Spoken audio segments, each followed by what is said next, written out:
Koman nou ye? Boss vini la kay nou pou m kapap di nou problem nou panse nou te gen yon problem nan fini. Konen ki jan ou anvi pou apren jwe gita, men ou pa konen ki jan ou pral komanse, men pote solisyon ba ou. Avec Boss Guitar School, problem ou rezout. Si wap chèche ou bien ou ta anvi pour apprendre jouer musique, ou ta apprendre jouer guitare, abonnez avec channel là, like vidéo ça. Comme ça m'a poué que ou envie pour apprendre et moi-même avec frère moi. Étirer connaissance nous gain na vidéo dans capacité tout et comme ça on les nous capable peut-être nous capable jam ensemble. Que mon Dieu capable bénir.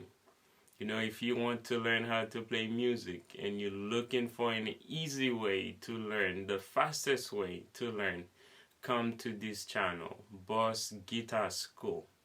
And we will teach you everything that we know. I mean, everything. If we know something, you will know it. The only thing you will ask of you is dedication and hard work. It's not easy, but you will be able to do it like 1, 2, 3. Please like and subscribe to this channel. Bless.